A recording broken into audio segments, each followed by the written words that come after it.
How can volleyball middle blockers prevent exhaustion and injuries? Imagine jumping high above the net, ready to block a powerful spike. That's the middle blocker's main job, but it's also one of the most physically demanding roles on the court. To stay sharp and safe, they need to take care of their bodies and their technique.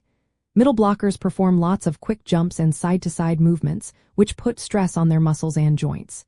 If they don't manage this well, fatigue can set in, and injuries might happen. So, how can they prevent that from happening? First, warming up properly is key. Doing dynamic stretches before playing helps get muscles ready for action.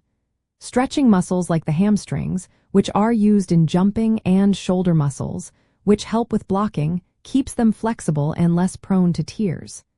Active isolated stretching, where you hold each stretch for a few seconds and repeat, can really improve mobility. Building strength is also essential. Middle blockers should focus on core exercises like planks and leg workouts such as squats and lunges.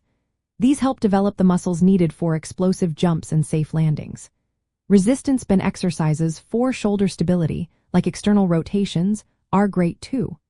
Plyometric drills, which involve jumping and bounding, boost vertical leap and neuromuscular control, making movements more efficient and less tiring. Using proper technique can make a big difference. Middle blockers should keep a balanced stance with knees bent and weight evenly spread. Timing jumps correctly avoids unnecessary energy use. When landing, knees should stay aligned over toes, and hips should go back to absorb impact. This reduces stress on knees and ankles, preventing injuries over time. Since middle blockers jump often, monitoring workload is smart. Coaches can track how many jumps players do in practice and matches. If a player shows signs of fatigue, reducing training volume helps prevent overuse injuries. Rest days are just as important as practice. Giving muscles time to recover with good sleep, proper nutrition, and hydration keeps players healthy and ready to perform. Wearing supportive volleyball shoes with good cushioning also helps.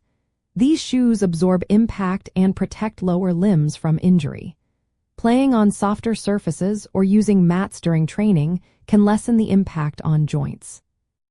Finally, participating in injury prevention programs that focus on balance, muscle symmetry, and proper form can catch issues early. These programs help address muscle imbalances that often lead to injuries, especially from repetitive movements at the net. By combining smart training, proper technique, rest, and good equipment, middle blockers can stay strong, avoid exhaustion, and keep injuries at bay. This way, they can perform their best game after game without risking their health.